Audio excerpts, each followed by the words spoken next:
Sir वही राजस्थान में आप लोगों ने बहुत अच्छा प्रयास करा, आप खुद मॉनिटर कर रहे थे रीट की परीक्षा को लेकर, लेकिन इसको लेकर विपक्ष ने भी कई सवाल खड़े कर दिए। क्या कुछ कहेंगे रीट के एग्जाम को लेकर? देखिए, रीट की परीक्षा में जो कुछ माहौल बना राजस्थान के अंदर और राजस्थान वासियों ने, प्रदेशवासियों ने जिस तरीके से आगे बढ़ कर के एक इतिहास बनाया कि जो हमारे नौजवान साथी हैं कोरोना की मार झेल चुके हैं, पूरा प्रदेशवासी झेल चुके हैं।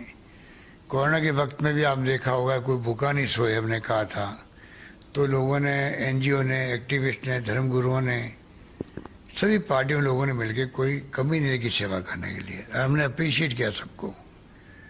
अभी भी हमने आह्वान किया कि बार बार बीजेपी का राज हो चाहे कांग्रेस राज हो, पेपर आउट होने की खबरें आती रहती है।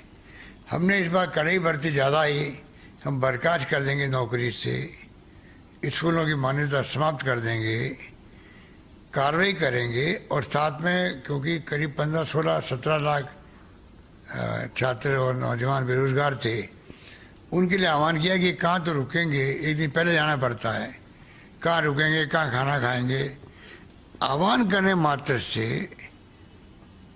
पब्लिक ने, एनजीओ ने, एक्टिविस्ट ने, जनप्रतिनिधियों ने पलक पावड़े बिछा दिए उनके लिए, चाहे वो यूपी के आए हों, चाहे मध्य प्रदेश के आए हों, चाहे और किसी राज्य के लोग आए हों।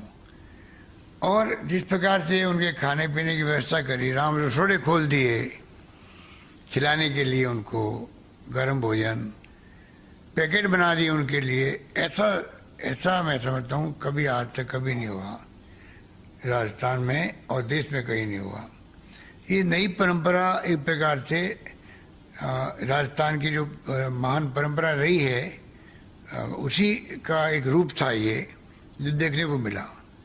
ये हमारे विपक्ष के साथियों को पश्च नहीं रहा है, क्योंकि जिस प्रकार जिंदाबाद के नारे लगाए उन लोगों ने वहाँ पर सरकार के और समाज सेवियों के, एक्टिविस्टों के, सबके, वो डाइजेस्ट नहीं हो रहा। इसलिए कुछ लोग ऐसे हैं समाज के अंदर, वो इसको भड़का रहे हैं। दूसरा क्या है कि नौकरी लगेगी 33,000, तो बहुत बड़ी एक मैं समझता हूँ कि बड़ी संख्या में हमने एक अवसर दिया। उनको लगता है कि ये 33,000 नौकरी लगेगी तो बाकी को लगेगी नहीं, तो भड़काने में आसानी हो जाती है। अच्छा, आजकल पेपर ऐसे आते हैं वह हमारी सीट से कि उसी वक्त बच्चे को मालूम पड़ जाता है, बेरोजगार को, कि भाई मैं पास होऊंगा या फेल होऊंगा। तो जो मालूम है कि भाई अगर मेरा नंबर नहीं आने की संभावना है और ऐसी स्थिति बन गई कि मैं पास नहीं हो पाऊंगा, ऐसे लोगों का भड़का होगा, पेपर तो आउट हो गए थे, तो आप कितनी भी इकट्ठी कर लो, उनको भड़काने का काम कर लो, ये अच्छी परंपरा नहीं है। इससे तो अगर भर्ती रुक गई साल भर, 2 साल, फिर कोई कोर्ट में चला गया, फिर हाई कोर्ट, फिर सुप्रीम कोर्ट तक जाओ, पहले भी गए, हमें तो कई सुप्रीम कोर्ट से केस विड्रॉ करना पड़ा है। तो ये अगर परंपरा रही तो मैं समझता हूँ कि आगे बढ़ते कैसे होगी। तो ये विपक्ष को समझना चाहिए कि ऐसी गलती नहीं करे, कि उनके शासन के अंदर भी, जब भारतीय जनता पार्टी का शासन था तब भी पेपर आउट कई बार हुए हैं। हमने तो बहुत बड़ी अच्छे ढंग से मैनेज किया पूरे इस प्रोसेस को। तो ये जो कुछ वो लोग हो गए, कुछ लोग ऐसे लोग हो गए नेता लोग बनने के लिए, नेता बने हुए हैं, वो कई अफवाहें चला रहे हैं। सच्चाई लाओ सामने, हमारे सामने लाओ, सच्चाई एसओजी को दो।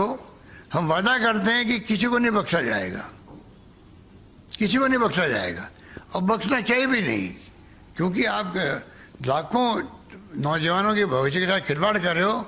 सरकार किसी कीमत में नहीं बख्शेगी उनको, ये मान के चलो। भड़काने वाला काम छोड़ो, आप लोग भड़काने वाला काम छोड़ो।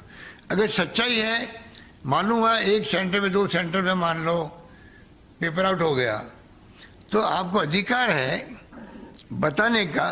हम पता कर लेंगे भाई इससे एक सेंटर पे, 2 सेंटर पे बात पहुंच गई है, पेपर आउट हो गया है, हम वहाँ पर एग्जाम करवा देंगे। पर उसकी आड़ के अंदर आप चाहो कि पूरे लाखों लोग वहाँ पर उनको बुलाओ, परीक्षा दिलवाओ, ये कहाँ की समझदारी है, ये समझ के परे हैं। इसलिए अगर कोई शिकायत मिलेगी, सच्चाई होगी, तो हम वापस पेपर करवा देंगे उन सेंटर पे जहाँ पर ये शिकायत हुई है। उसकी आड़ में आप लाखों लोगों को कैसे आप वहाँ पे ये उम्मीद कर सकते हो कि सरकार उसके लिए वापस एग्जाम करवाएगी। तो ये तमाम जो हरकत